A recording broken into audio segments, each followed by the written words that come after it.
Great. So I'm very happy to be here. I'm going to talk about Kaon physics today, and specifically K2 mu mu, and how CP violation and K2 mu can still teach us stuff. So this this talk is based on a paper from a few months ago with Mijo, Yuval, and Stefan. And if I have time, I'll get to talk about a paper I'm writing with Mijo right now, and we hope that it will be out soon. So let me start with some history. Yeah. Okay, so Kaon physics and K2 mu mu have been central in the history of CP violation and flavor physics. To start off, the first ever discovery of CP violation was in Kaon physics, K2 pi in the 60s, which resulted in the 1980 Nobel Prize. Later, the year after that, CP violation was also discovered in some electronic Kaon decays. Then in 70, the famous Jim mechanism, last show that was in Miami, was invented to explain the non-discovery of K2 mu mu, which they had expected would be with a sizable rate. And this, together with the fact that the mass difference between the two neutral Kaon eigenstates was measured to be very small, led to the Jim mechanism, which essentially they added a fourth quark charm with the same quantum numbers as the up quark, such that we have a second diagram contributing that has destructive interference if the mass of the charm quark is not very far away from the mass of the up quark. And so we have a 2x2 mixing matrix, which can be parameterized by this orthogonal matrix with a single phase. And then one diagram has a sine times cosine, the other has a cosine times minus sine, and we get the destructive interference explaining the smallness of the K2 mu mu rate. And I found this quote by Mariani in a recent review, and he said, "Already worried by the charm quark, we did not ask what would happen with even more quarks and failed to discover a simple theory of CP violation." So in a 2x2 matrix, we have no CP violating phases, but going to a 3x3, as was done only 3 years later by Kabibo, Kobayashi, and Maskawa,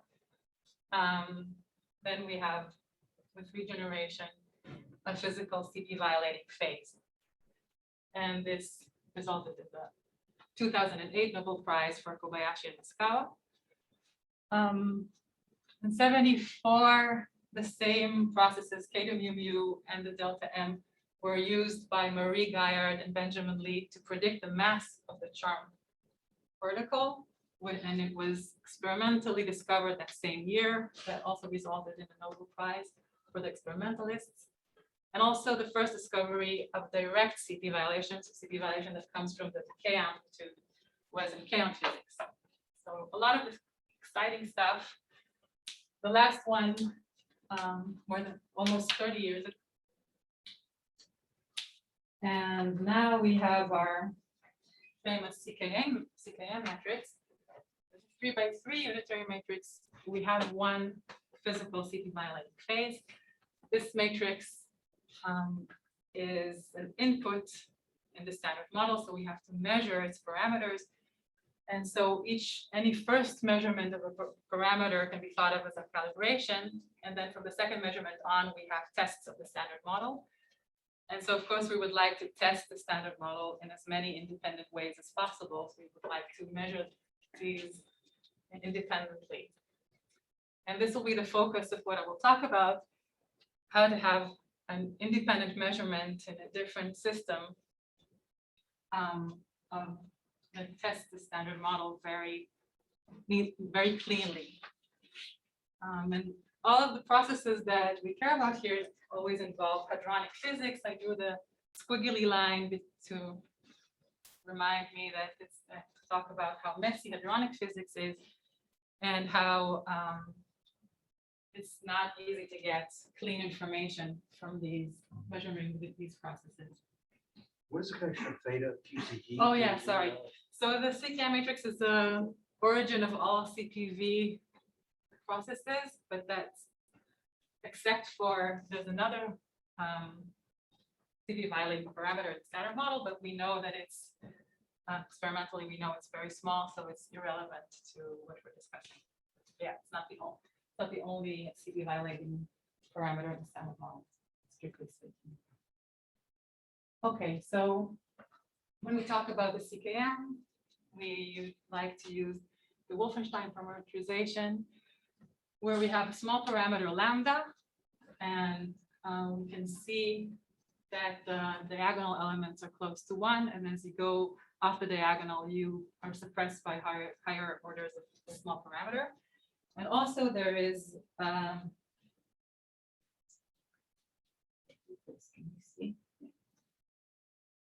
a single parameter eta, which controls the imaginary part. So the CP violation in this parameterization is in this parameter eta. When we have unitary matrices, it's also convenient to think about unitarity triangles. So in any unitary matrix, if we take the scalar product of any two different rows or columns, we know that product needs to vanish. So it gives us a closed triangle in the complex plane. So here we have the U and the D and B columns give us this triangle where VUD, VUB star plus VCD, VCB star plus VTD, VTB star closes to 0. And these angles are physical and they're given by these ratios of CKM elements. It's convenient to normalize the triangle to one of the sides. So if we divide by VCD, VCB star, then if we put this point at 0, 0, then this point is at 1, 0, 0, 1, sorry. And the apex turns out to be at rho bar, eta bar. Rho bar and eta bar are the same as rho and eta to the order that we care about. So if we measure these angles in some processes, we can get rho and eta and have all the parameters that we're interested in. Specifically with eta that I'm interested in this talk. Now this is usually called the unitarity triangle, but there actually should be 6 of them since there are 6 combinations of 2 rows or 2 columns. And another one that is relevant for Kaon physics is the DS triangle. But here there is a very acute angle. It's actually, I couldn't draw it with the right proportions because this is order lambda to the 4th, which is 10 to the minus 3. So this triangle is actually very, very elongated. And usually, for most purposes, we can neglect this angle and just take it to 0. But we will be interested in this angle, theta CT, which I'll mention again later. So people went out and measured a lot of processes that have to do with CKM elements and made amazing progress over the past few decades. And it's not easy, as I said, and here I put a sketch of processes on the plane of experimentally difficult versus theoretically unclean. So you want to be as close to the origin as you can. So, right, you want to have a theoretically clean prediction and be experimentally feasible to measure. But what's happening is usually you're sitting on this kind of line where you're either clean, you have a clean prediction, or you can measure, but not both. And it's really rare that we find processes that can actually fit in this area. So these are 2 famous, one B to decay and B to J psi K short. And so that's why it's a pretty amazing achievement that we've been able to extract a lot of information very nicely from B physics. And there's a very famous plot that usually summarizes these results. It looks something like this. Oh, sorry, it's this one. And this takes some deciphering if you're not used to seeing it. So we have eta bar on the y-axis and rho bar on the x-axis. And since we know the normalized unitarity triangle, its apex is its rho bar eta bar. So any point on this plane represents a possible position for this apex. And the different colored regions come from different measurements. They're the allowed regions from different measurements. Let me just flash what this looked like in the 90s. So the same plot in the 90s looked like this. And the progress made over the past decades brought us to this, where I don't know if you can see the allowed region. So the intersection of all of these is this tiny region here around the apex. So that's pretty amazing measurement of rho and eta with precision. They have error bars of 12% and 3%. And this comes mainly from B physics, so almost entirely from B physics, mainly from these processes that I wrote above. And this tells us two things.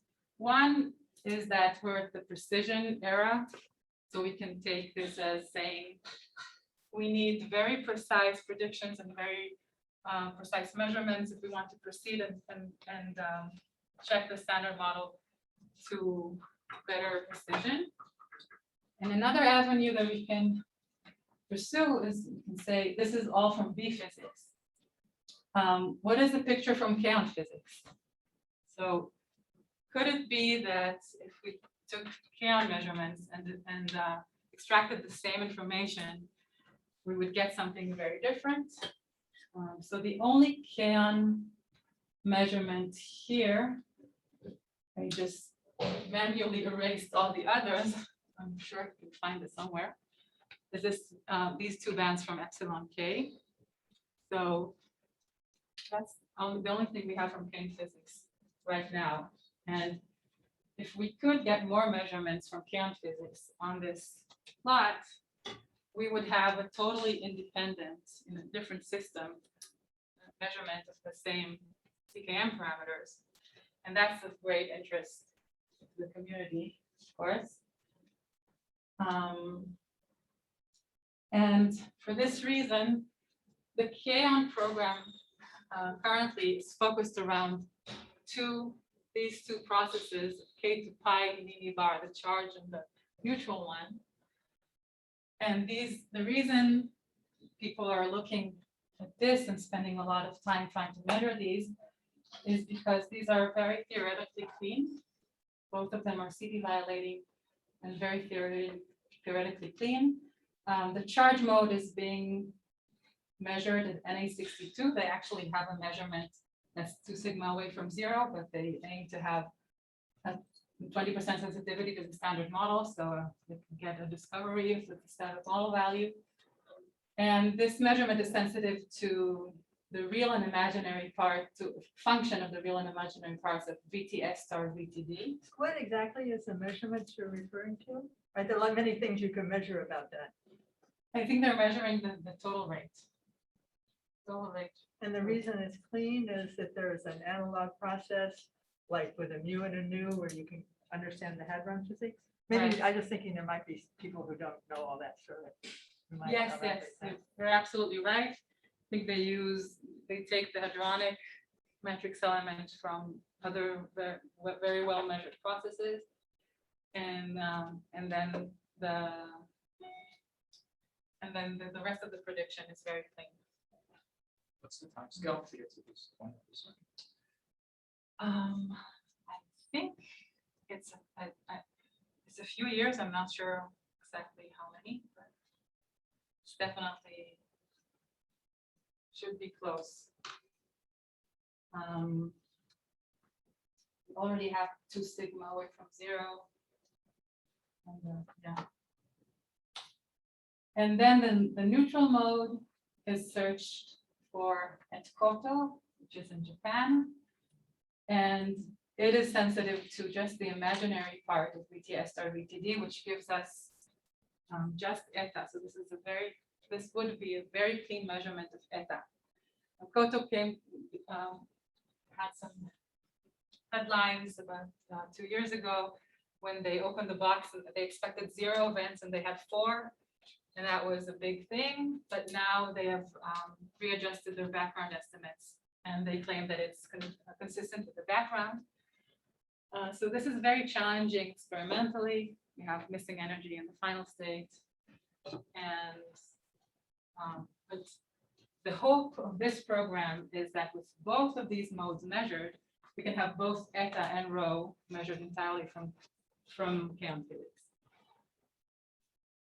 So one could ask the question, why K to pi mu bar and not K to mu mu? Muons are much easier experimentally. Seems like fully leptonic final stage, why not go there? And the reason is K to mu mu is more complicated than you would think. There are 2 kinds of contributions to K to mu mu. One we call short distance and the other long distance. So the short distance comes from the weak Hamiltonian box and penguin diagrams and is proportional to what we would like to measure, VTD, VTS star. However, there is a much larger contribution that is a long distance contribution. This is dominated by light resonances. So it is non-perturbative. It's naively proportional to VUD, VUS star. It involves light flavors, but there's QCD that we have no handle on a priori.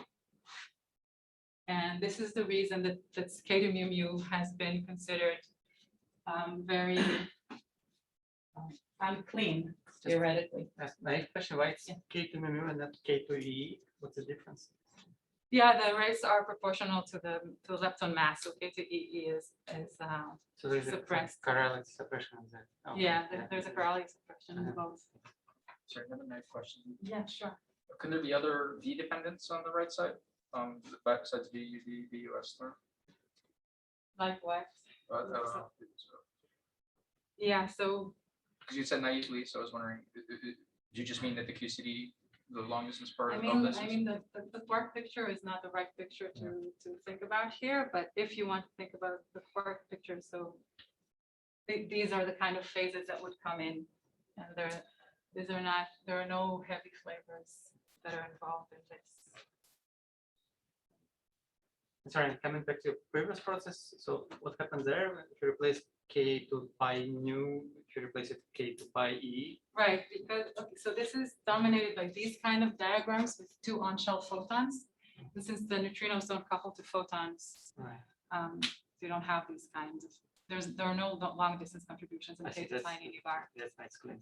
Yeah, that makes it so clean. Apropos what Josh was saying, though, at a higher order, but you're not worrying about higher orders, inside your little black square, surely there's also a T-channel heavier quark exchange. Sure, so that there.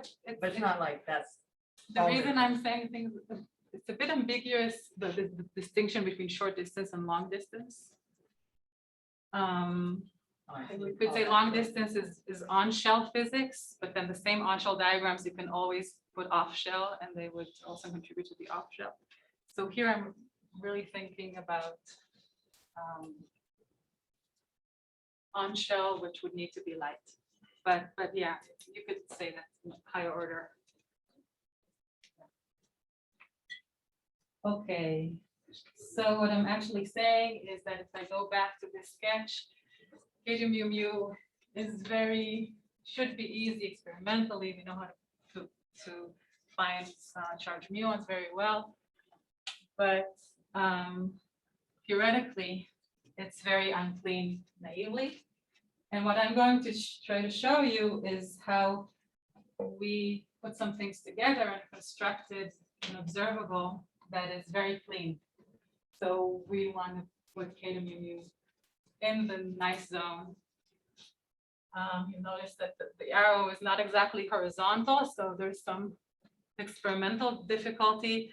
We would need experimentalists to help us figure out, and we are doing that currently, but we believe that it can be in this zone, and theoretically, it's superbly clean, as I will show you. So this is what I need to prove to you in the time I have left. How do we do this? So for that, we need some physics of K to mu mu. So going back to the short distance contribution and the long distance. So first you see the short distance, it has these, so it can be parameterized by the effective weak Hamiltonian. Then you have just weak couplings times the CKM dependence with known functions. So this is what we would like to extract times the 4 Fermi effective operator. If you want, there's a pointer somewhere. Yeah, that makes sense. And then the dominant long distance contribution that we cannot compute, it can be related to the K long to gamma gamma rate, which is measured very well. So the only problem with this is there's a sign of the two problems with this. One is there's a sign ambiguity when going from the rate back to the amplitude. And this gives us the on-shell photon part, and there's also a dispersive part with a very large uncertainty on it. So this doesn't go all the way. And then what we get for the standard model prediction, here we have 2 rows. We have 2 rows because of the sign ambiguity. And then the first uncertainty comes from the long distance estimation, and the second uncertainty comes from the short distance. You can see the difference in size. And this has been measured. So K long to mu mu has been measured since the 70s already. And it's known to a few percent. But this standard model prediction has such large error bars that we cannot distinguish between these two. Sorry, very stupid question. The Yeah. sign ambiguity matters because you're interested in interference of short and long? Or- Yes, exactly. The sign ambiguity matters because, yeah. And are there other cases, where like a sign like that would show up? Like where there's different sign in 2 processes that look kind of similar between interference? What do you mean other cases? I don't know, like other, I don't know, yeah, we really don't know the sign of the interference. Yeah, that's what we don't know.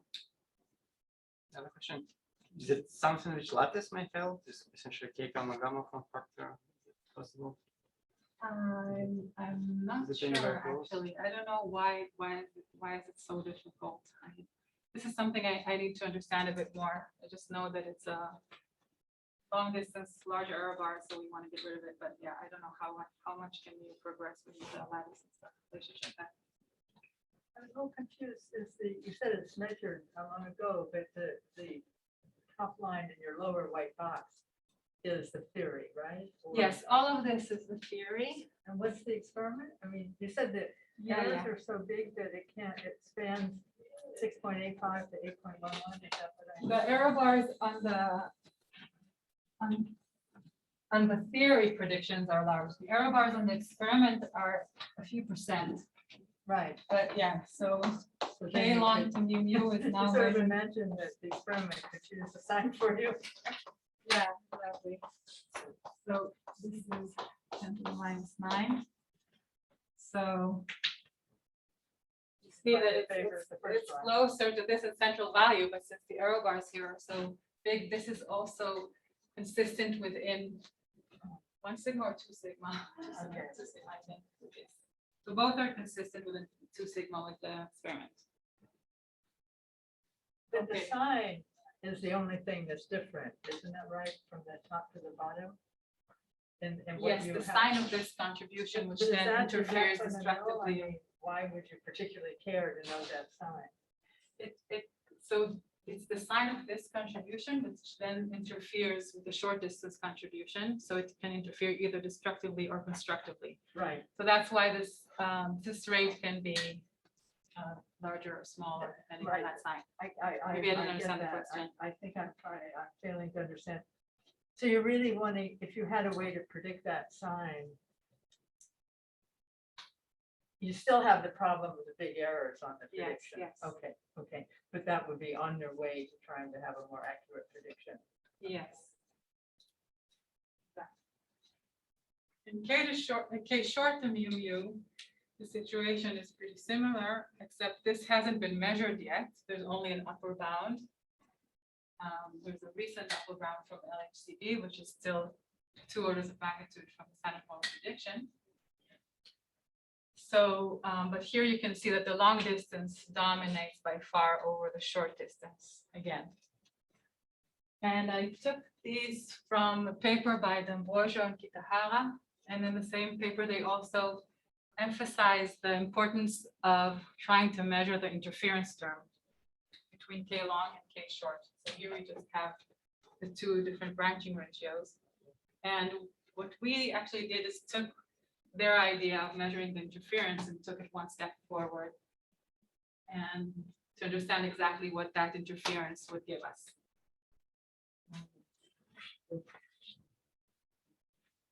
And the sign ambiguity won't be the same necessarily, since you don't, since the amplitude for the long gamma. Yeah, for K short, it's actually a different story. It's not connected. Because of CP, K short to gamma gamma is tiny and hasn't been measured. And I think it's not the dominant contribution for K short. So basically, there isn't a long distance part, you're saying. There is a different long distance part. It's dominated by a different, similar but different diagram. It's not dominated by the 2 photon. Okay, another interesting thing about the physics of K to mu is that we can have 2 partial wave configurations for the dimuon state.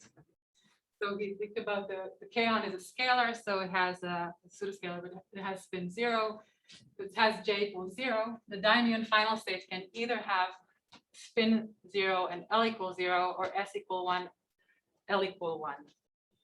And these are 2 distinct final states with different CP properties. So one is CP odd, the other is CP even.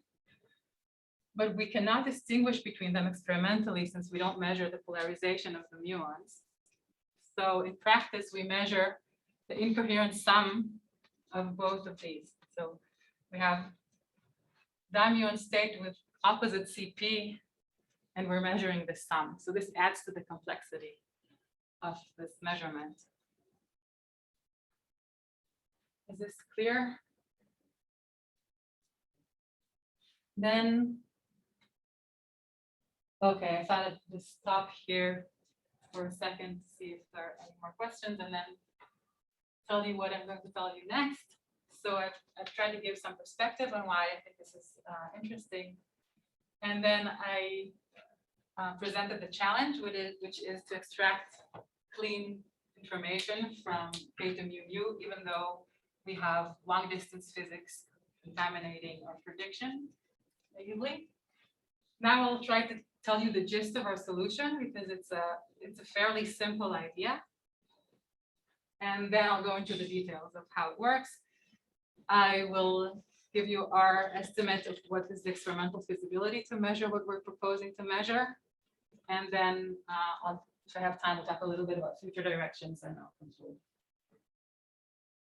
So here's the gist. So we have 2 initial states, K short and K long, and 2 distinct final states, one with L equals 0 and the other with L equal 1, the CP odd and the CP even. And now I'm going to use 2 facts. The first is that K short and K long are approximately CP eigenstates. So this is true up to epsilon K, which is 10 to the minus 3. So we're going to neglect effects of 10 to the minus 3 throughout because we don't care about them at the moment. So for our purposes, K short is just a CP even eigenstate and K long is a CP odd eigenstate. Therefore, I know that 2 of these amplitudes would be CP violating and 2 are CP conserving. So that's the first thing. The second is that long distance physics is CP conserving. And this requires some more explanation. I'll get into it more in more detail later, but in the standard model, this is just an approximation that is again good to 10 to the minus 3. And it has to do with the fact that the long distance involves light flavors, and there are no CP phases that can come in there. So if long distance physics is CP conserving, so you can think about it as QCD is CP conserving, and the only CP violation comes from the short distance part, from the weak Hamiltonian. So in the standard model, both of these are very good approximations. And this tells me that the two decays that I marked as CP violating are pure short distance. Because the long distance physics can only contribute to the CP conserving modes. So if I could measure these modes separately, just the L equals 0 or just the L equals 1, I could have very clean measurements of short distance physics. So that's the observation. If we could measure a single partial wave, we could extract short distance information, but we can't. And what I have left to show you is that we can extract the same information by measuring interference of K long and K short. So, any questions? Can I ask you, this might be a terminology, but how do you define what's long distance and short distance? Well, long distance, short distance is clear, maybe you call it perturbative, but long distance is not in the following context that any decay of a kaon involves some short distance physics, any of that, because kaon is a strong bound state, and either you parameterize by some form factor or decay constant, and then you say the rest is maybe not CP violating, but there must be some definition there which I'm missing in this conversation. Yeah, I don't particularly like the using the words short distance and long distance exactly because of that, because it's not well defined. But what we mean here, so here we're just talking about CP violating and CP conserving processes. And what we mean here is that the non-perturbative parts, amplitudes, are always CP conserving. So we don't care about them when we look at CP violating observables. But there is non-perturbative part in every of them, every single of them, because the kaon is a strong bound state. Oh, sure. I mean, in the decay, so yeah, in the decay amplitude. There must be that you are somehow factoring out that part, and then the rest you classify as perturbative. But the decay constant is always there, of course. But on top of the decay constant, there's non-perturbative physics that dominates, but that only comes into the CP conserving modes. Thank you. Sure. Okay, so now a little bit more in detail. We need a bit of formalism for that. So K short and K long, the mass eigenstates are given by the flavor eigenstates K0 and K0 bar with this linear combination using P and Q. And we use 3 approximations. The first one is that what I've already mentioned in this language is mod Q over P equals 1. And this is the same as saying we neglect effects of order epsilon K. So that means we have a CP even eigenstate and a CP odd eigenstate. And then we can always, any decay in a neutral meson system can be, we can use these 3 theory parameters as our sets of independent theory parameters. So we have the amplitude of K short, the magnitude of the K short amplitude, the magnitude of the K long amplitude, and the phase between them. That's for any final state L. And we have two. We have L equals 0 and L equals 1. So this means we have 6 theory parameters that are physical. Of them, we're most interested in this first one, and presumably also in this one, and the two that are pure short distance. We would like to extract them. But what can we extract from experiment? So the most information we can get is from the time-dependent rates. And the time-dependent rates in a neutral meson system is always given by 4 functions of time. We have the K long part with an exponential with the K long width, the K short part with the K short width, and the interference term is a cosine and a sine. And these widths and delta M are measured very well. So we have 4 parameters to fit for the 4 coefficients of our 4 functions of time. So this gives some meaning. We can hope to get 4 numbers from the measurement, but we had 6 theory parameters that we wanted to measure. In Avital, Yeah. the e to the minus gamma t of the sines and cosines is what gamma is? Yeah, this gamma is the average.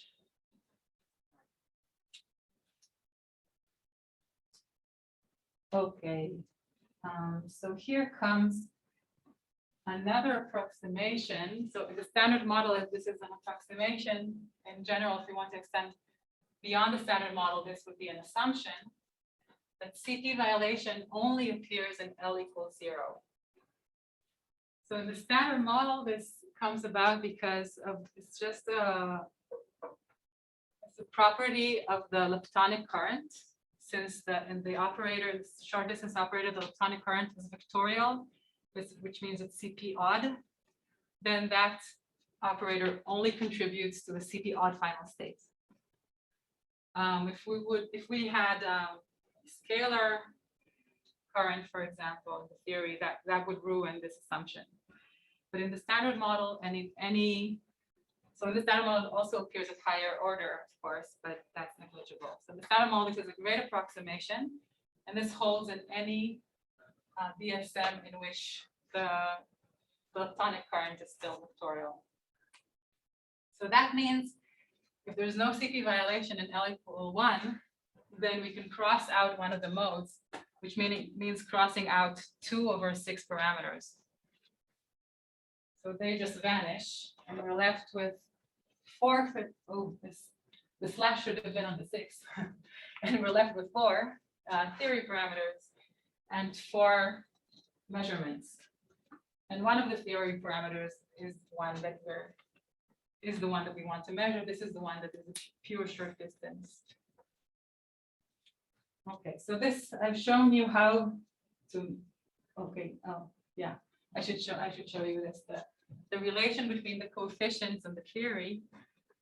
So if I take a pure K0 beam or a pure K0 bar beam, then these 4 coefficients I can fit for are given as these functions of the amplitudes. CL is just the K long 0 amplitude squared. CS has what we want to measure, the amplitude for K short with L equals 0 squared. But it also has, this is the incoherent sum that we were talking about. So we have a phase space factor, but then we also have the L equal 1 K short amplitude squared here. So this doesn't help us. But the interference terms only involve L equals 0. Since L equals 0 and L equal 1 do not interfere between them. And so we have these, and then by using our magic formula, sine squared plus cosine squared equal 1, we can extract our theory parameter of interest. Okay, so in this I've shown you that if you measure this time-dependent rate, just take the coefficients of the fit for the coefficients of the cosine and the sine and the e to the minus gamma log t. And then you can extract a short distance theory parameter. So this is how to measure this parameter. Now how do I calculate this within the standard model? So what exactly is it given by? Here I need the third assumption, which I already also mentioned, that long distance physics is CP conserving. And I just wanted to mention that this has to do with this tiny angle. So since we said the long distance is dominated by light resonances, because of the mass of the kaon, then the only angles that can be relevant are these, the angle between this, so the angle between the mixing and the light resonances. And this is order 10 to the minus 3, which we neglect.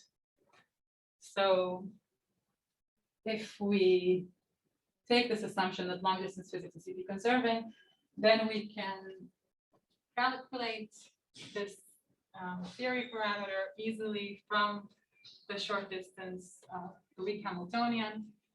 And the answer is given here. We have an electroweak factor times the only hadronic parameter that comes in is the decay constant of the kaon. Now the decay constants of charged kaons has been measured very well. And by using isospin, we can relate that to the decay constant of the neutral kaon. But that has an uncertainty of order 1% from isospin breaking. And even this 1% is not irreducible necessarily, since lattice QCD can take isospin breaking into account. So we could go lower than 1% here in the future. And this is what we wanted to measure. This is the CKM combination that essentially gives us eta. So this is a very clean measurement of eta in which the hadronic uncertainty is of order 1%. So that's the big deal here. I've shown you how to measure something. I've shown you that calculation gives us very cleanly our parameter eta. Can you remind what the present uncertainty from primarily defense measurements talked about is for eta right now? Yeah, it's about 3% from B physics. Yeah, so you would need a pretty precise experiment to compete with that. So I'll talk about the experimental feasibility, but yeah, theoretically we can go there. Yeah, so I don't know how long it would take to compete with B physics, but it could give even just giving an independent picture from Kaon physics of deciding. Good. So this is how we measure eta from Kaon physics. That's what I just said. Okay, so experimental feasibility. So put this in context, here are some numbers. So this is the measurement that we talked about of K log to mu mu. This number is from measurement. This number is from a non-perturbative estimation, which has very, very large error bars, as you saw, but just to get the feeling, we just took this number to see how large this effect would be. And so this is for the L equal 1. This has a long distance in it. And this is for the L equals 0, which is pure short distance. So this is just what we calculated from the weak Hamiltonian. And then if we take this and we normalize the CL to 1, then CS in the standard model is 0.42 approximately. And the interference term, so this is just square root of C sine squared plus C cos squared, is 0.12. So this is an order 10% effect. And the time dependent rate. So if I plot this, if I just plot this this function of time for two different values of the unknown phase, we have this unknown phase, strong phase between the two amplitudes, which we don't know. So I took two different values that give the most extreme looking results. So here you just see this falling exponent doesn't tell you much. So what we actually want to know is how large the interference terms in this thing are, since we want to measure C sine and C cos in order to get parameter that we want. So what I've plotted here is the dashed magenta line shows only the exponents, and then the solid line gives us the whole thing. So the difference between them is a measure of the interference effects. And so this is what we would like to measure, the difference between these two curves. And it's about 4% to 6% of the integral. So how many Kaons would we need to actually be able to see this? If we take the branching ratio of K log to mu, which is around 10 to the minus 8. Now, only 1% of these would decay in the region of interest. In my plots, the time went in units of K short lifetime up to 6, because after that, it's mostly just K long. So I have, that gives me another factor of 10 to the minus 2. And if I want 1,000 events in this interesting region in order to have some precision, I would need then 10 to the 13 Kaons. Now, currently running experiments have about 10 to the 14 Kaons a year. So like LHC and Koto have this amount of Kaons a year. So it doesn't seem that crazy to hope it can be done. However, none of the currently running experiments are exactly suited for this measurement. For LHCb, there is an equal amount of Kaons and K bars, and I forgot to mention it, but in the expressions for the coefficients, there was a plus minus sign that came with depending on if it's a K0 or K0 bar. So if we have exactly the same amount of K0 and K0 bar, the interference terms just cancel out and you have no sensitivity to them. So this is, yeah, so LHCb can't help us naively. Koto naively also can't help us because it only has K long particles. They wait for the K short to decay and only then they start detecting stuff. And Na62 currently uses a charged beam on the neutral states. But we have some naive theorists' thoughts about what could be done in next generation experiments, and we're actually talking with people from Na62 and from Koto about this stuff, and also from HCB actually. So you could imagine setups in which there is a production asymmetry, and the previous experiments did have an order 1 asymmetry. Or you could use post-selection to have an artificial production asymmetry. Then you can take a K-long beam and Sorry, what does yeah. that mean?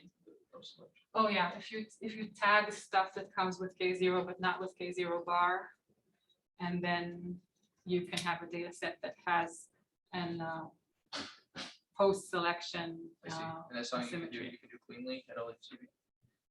That's something I want to look into, but I've been told it shouldn't cost too much in statistics, which was surprising to me. And yeah, this is something we definitely need to look into. Then if you have a K-long beam, you can also use matter regeneration to bring back K short component. You put the K-long beam through matter because matter effects are asymmetric.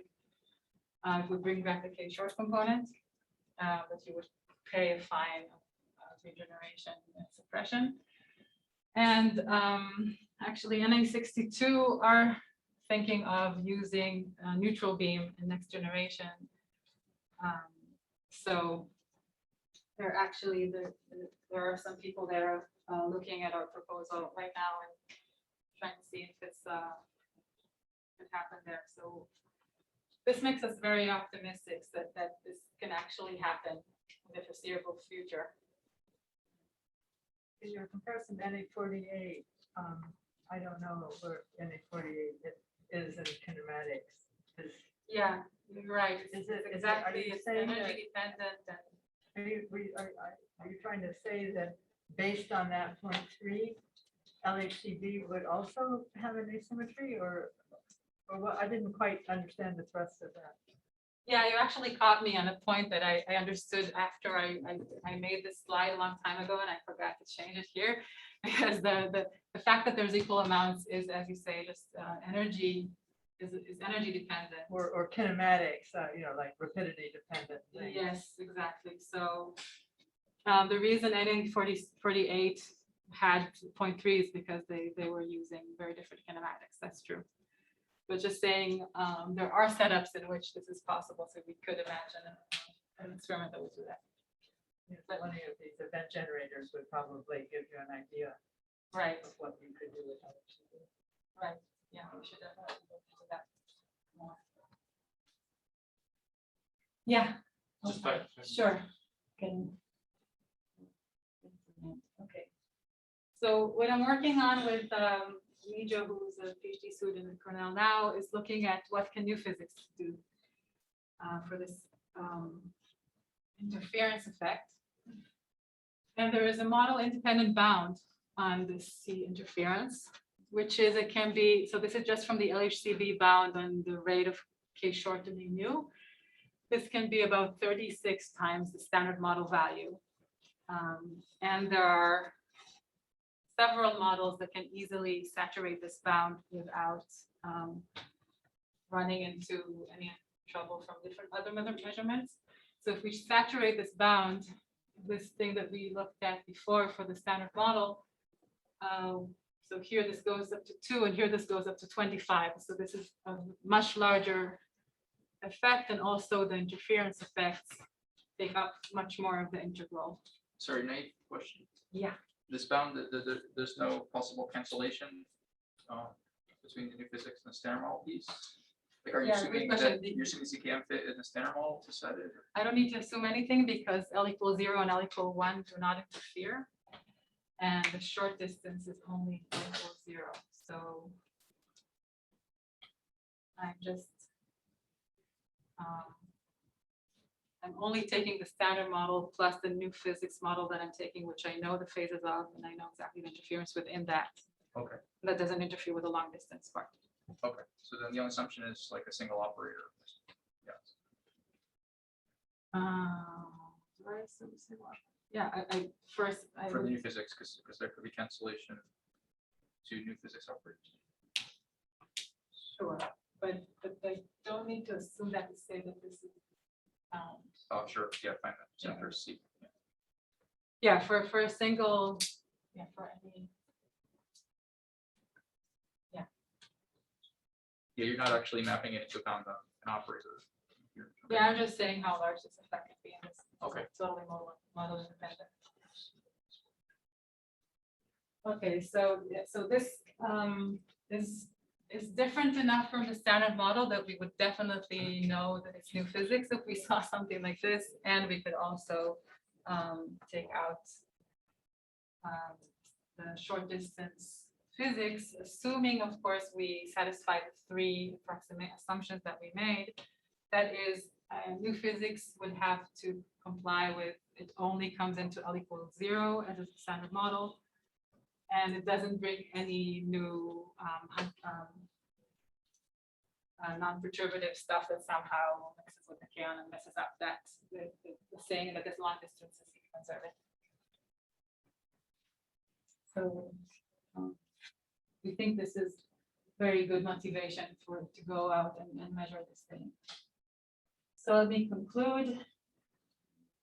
We used 3 approximations within the standard model that are good to 10 to the -3, and showed that within that framework, we can use K to mu to extract very clean theory information on the CKM standard model. The key ingredient was the K long K short interference, which gave us a pure short distance parameter. The relevant CKM information that we can extract from this kind of measurement is exactly the same as what is relevant for Klong to pi minibar. So both are measurements of this CKM combination, which gives beta. We're in future work, we're looking now at the physics sensitivity. We're also looking at extending this to other modes. So this can be relevant for many other electronic decay modes. And the preliminary estimates of the experimental feasibility are very optimistic. And let me leave you with this optimistic picture of Kaon CP-V timeline, where we go and measure all of these processes in the next decade. For the new physics,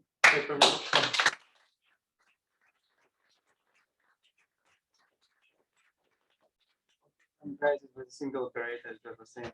So what would be the your energy reach for the scale? Which energy scale you're probing? That's a good question. I don't know that off the top of my head. I would have to look. I mean, like taking the cup into one and then what the, Right. yeah, I should know that.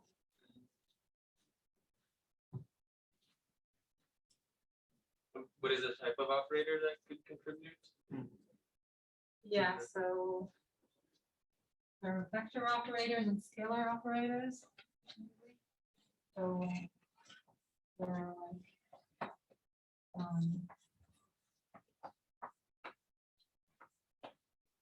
those kind of vector operators.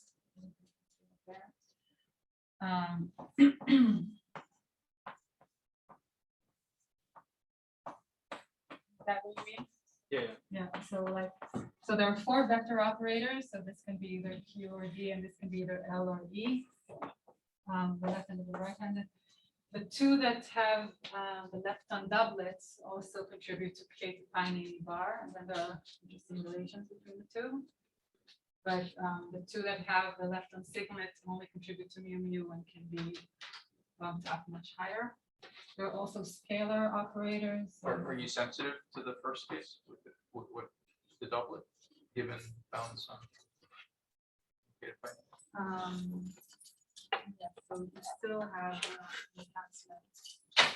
Everyone has to get it's bounded by the tiny bar. Yeah. And then there are also scalar operators.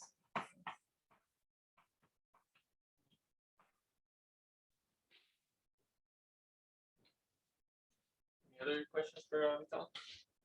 But a sociological question, which might sound mean, but it's a compliment, I promise, which is like, why have people done this? It seems like you're using pretty simple concepts. Yeah, actually, selection we've got rules. that question before.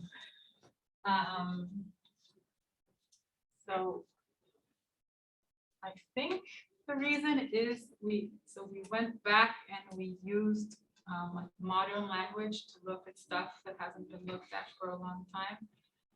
And also, it's just, it's probably not a coincidence. We probably, Yuval had something in his mind when he started looking at this, but it feels like a coincidence of taking the right assumption, understanding that these assumptions simplify the situation considerably, and that this whole seems like a big mess, and then we take the right assumptions. It becomes so simple that it's like, how haven't we thought of that?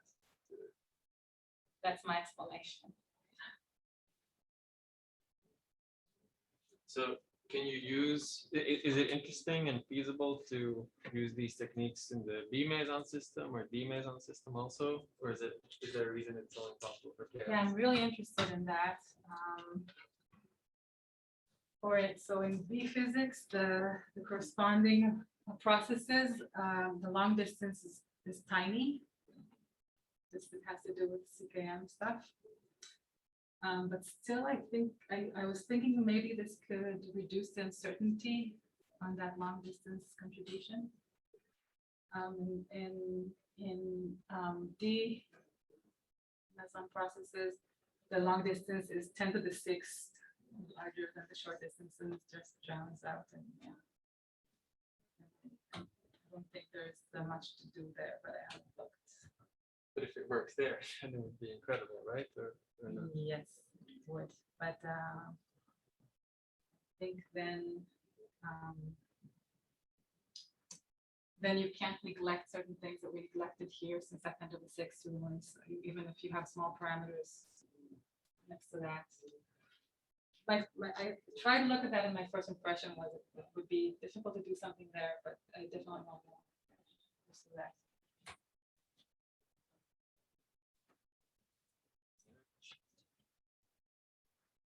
Right, let's thank Avital again. Thank you.